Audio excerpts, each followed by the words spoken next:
In 1877, one man's fortune was worth more than the entire United States Treasury.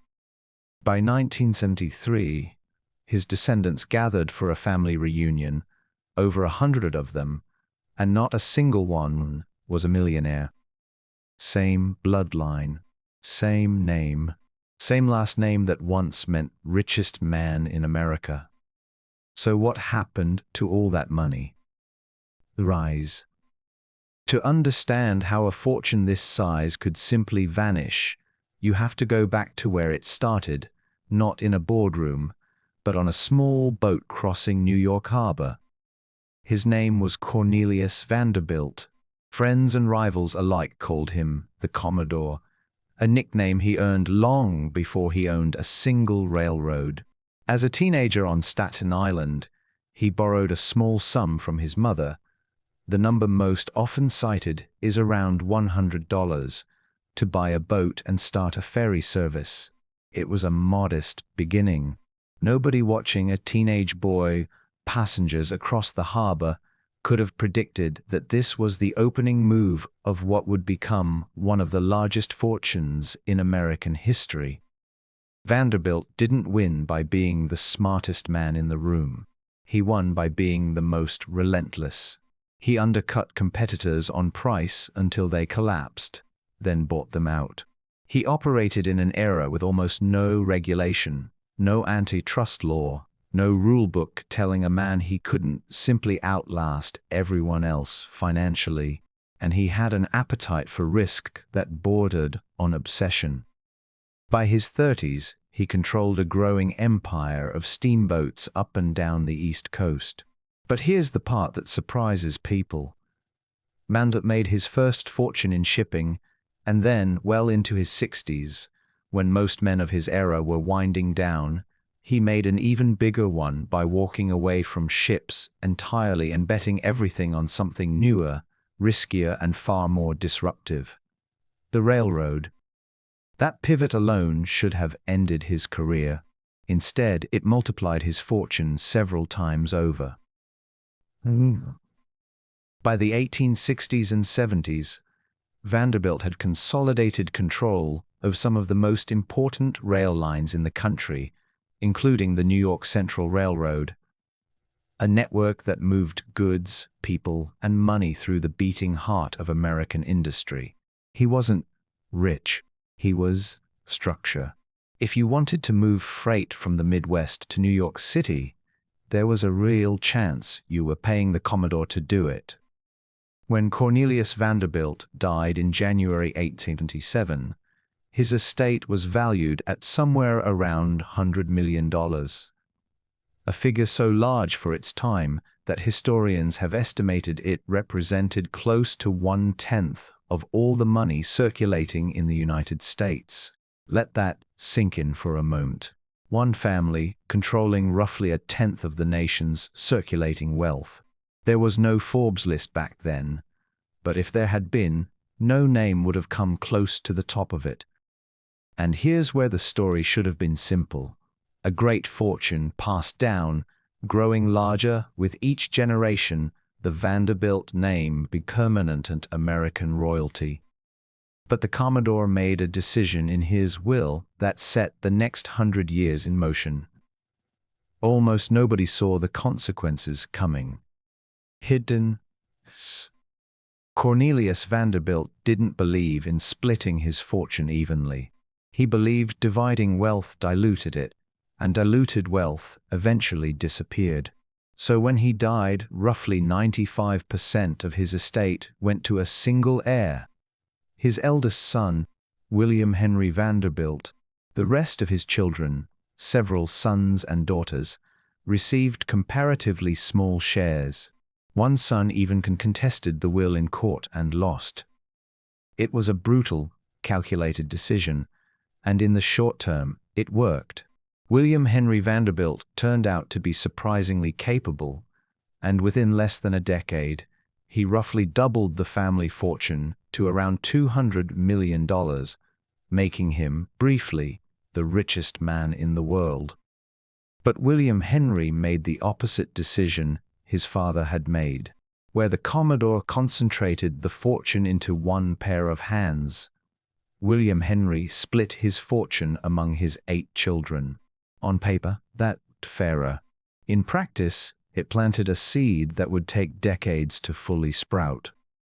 Because here is the quiet flaw sitting underneath all of this early success.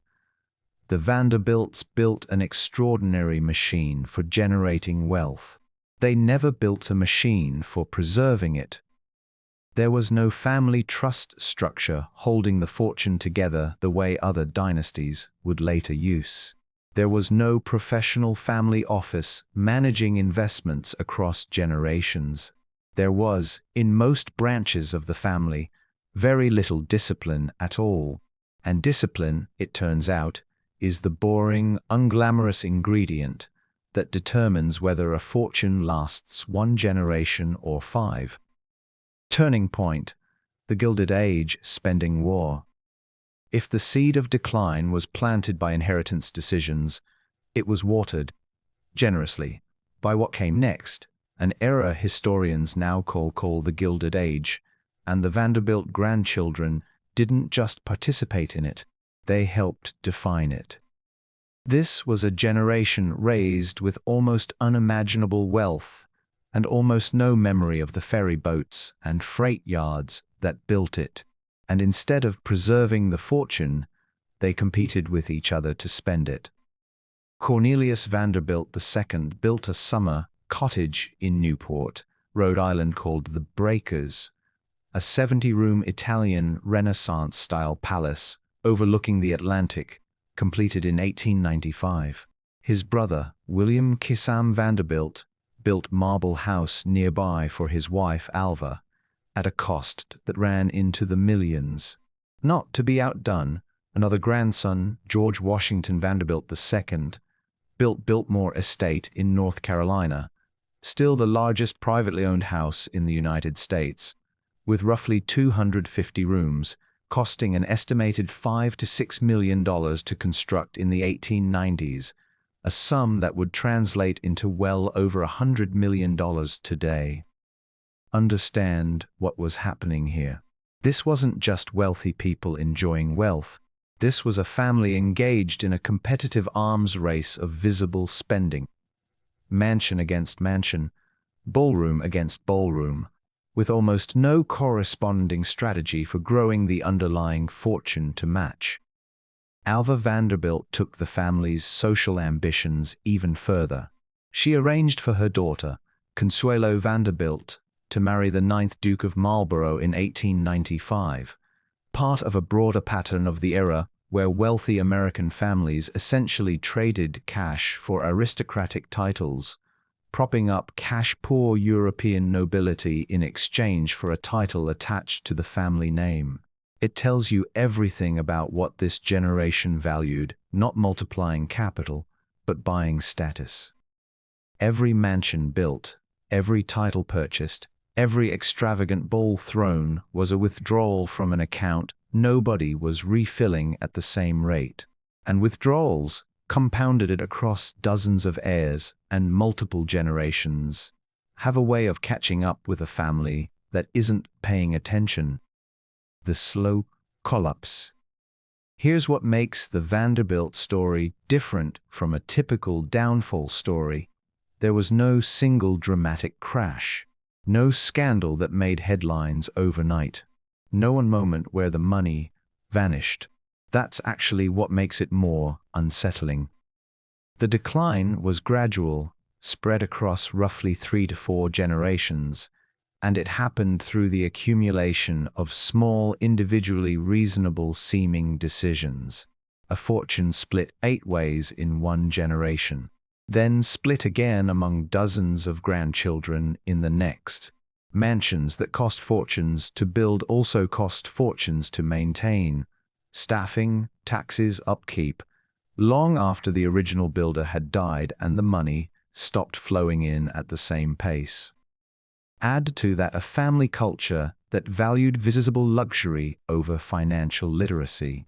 Few Vanderbilt heirs were raised the way the Commodore had been raised. Hungry, self-made, forced to understand risk, because failure meant real consequences. Instead, they were raised inside the result of that hunger, insulated from ever needing to develop it themselves. Divorce settlements chipped away at individual fortunes. Poor investments, made without the discipline that built the original empire, chipped away further. And because there was no centralized structure holding the family's capital together, no trust, no family office, no unified strategy, every branch of the family was essentially left to sink or swim on its own. Many did not swim. By the time you reach the mid-20th century, several Vanderbilt heirs were selling off mansions they could no longer afford to maintain. Some of those homes demolished. Others were donated, converted into museums, or handed over to historical preservation societies just to keep them from being torn down. The breakers and marble house, once symbols of the family's dominance, are now maintained by the Preservation Society of Newport County, no longer privately held by the family that built them. And then came the number that turned this slow decline into a story people still repeat over a century later. The moment defined the fall. In 1973, roughly 120 descendants of Cornelius Vanderbilt gathered for a family reunion at Vanderbilt University, an institution their own ancestors' money had helped establish. According to the family's own historian, Arthur T. Vanderbilt II, not one person in that room was a millionaire. Read that again. A family that once controlled a fortune equal to roughly 10% of the money circulating in the entire United States, gone, in monetary terms, in under 100 years. This is the number that turns the Vanderbilt story from an interesting piece of history into a genuine warning. Wealth, it turns out, is not a permanent state. It is a moving target that requires constant active defense. And the moment a family stops defending it, entropy does the rest. So was it one single mistake, as the title of this story suggests? Not exactly. It was several decisions made across generations that all pointed in the same direction. Prioritize visible status over invisible structure. Spend to be seen rather than build to be sustained.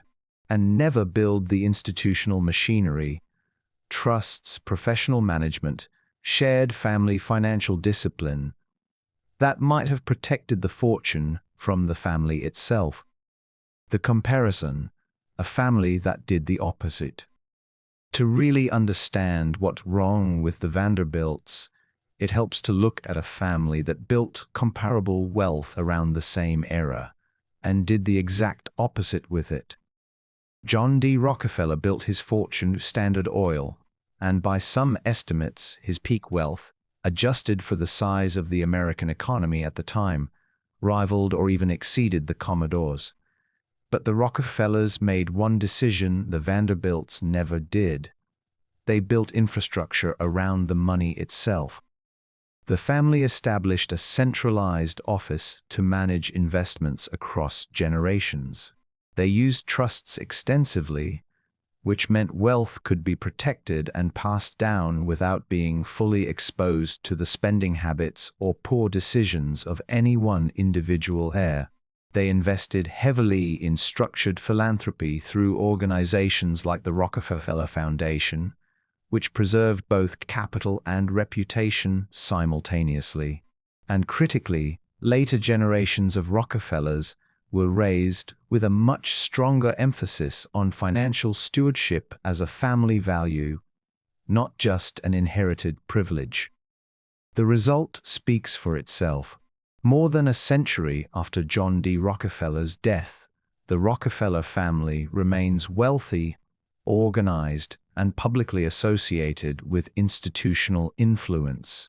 The Vanderbilt name, meanwhile, is remembered. Large mansions turned into museums, and a famous fashion designer and television anchor, Gloria Vanderbilt and her son Anderson Cooper, descendants who largely their own careers and their own money, separate from any inherited Vanderbilt fortune, which by their generation had, in real terms, essentially disappeared.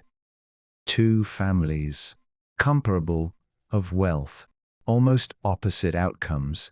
The difference wasn't the size of the original fortune. The difference was what each family built around it. The legacy. It would be easy to look at the Vanderbilt story and think of it purely as a cautionary tale about excess. But the legacy is more complicated and in some ways more impressive than that framing allows. Cornelius Vanderbilt's money helped build Vanderbilt University, an institution that continues to educate students to this day, long after the family's financial dominance faded. The mansions that bankrupted their owners to maintain are now historic landmarks, drawing millions of tourists every year to Newport and to Biltmore Estate in North Carolina, which remarkably is still operated as a business to today by descendants of George Vanderbilt, generating revenue as one of the most visited private estates in the country. So in an odd twist, some of the very assets that drained the family's liquid fortune are now the assets keeping a piece of the Vanderbilt name alive, and, in Biltmore's case, still profitable. The stone and marble outlasted the bank accounts, and the railroads Vanderbilt and Consolidated didn't disappear either. Many of those rail corridors, in modified form, remain part of the infrastructure moving goods and people through the northeastern United States even now, a physical legacy that long outlived the family's control over it. The lesson. If there's one lesson the Vanderbilt story leaves behind, it's this. Building a fortune and keeping a fortune are two entirely different skill sets, and mastering one does not guarantee mastery of the other. Cornelius Vanderbilt was a builder, relentless, calculating, willing to take enormous risks in pursuit of growth. But the generations after him inherited the result of that skill set without inheriting the skill set itself. Nobody taught them how to be hungry, because they never had to be. Money, on its own, has no memory and no discipline. It simply follows the decisions made around it. Without institutions, trusts, shared governance, professional management, a culture of financial literacy, as deliberately as the money itself, even the largest fortune in a nation's history can quietly evaporate across a handful of generations, one grand house and one grand wedding at a time. The mistake wasn't spending money. The mistake was never building anything strong enough to survive the spending. Though, back. Remember that number from the beginning. A fortune once worth roughly a tenth of all the money circulating in the United States. That number didn't disappear because of a stock market crash. It didn't disappear because of a scandal, a lawsuit, or a single catastrophic bet. It disappeared the way a coastline erodes, slowly generation by generation, one mansion, one marriage, one missing financial structure at a time, until 100 descendants could stand in a room in 1973, and not one of them could call themselves a millionaire. The Commodore built an empire by understanding risk better than anyone else of his era. His descendants lost that empire by never learning to understand anything else. Teaser, next video. But not every great American fortune ended this way. Next time, we're telling the story of the family that built a comparable empire around the very same era, and instead of losing it to mansions and titles, quietly turned it into one of the most enduring dynasties in modern history.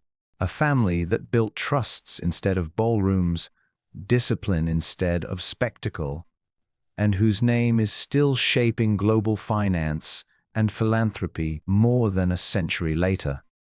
The Rockefellers didn't just make a fortune. They figured out how to make it last. That's next.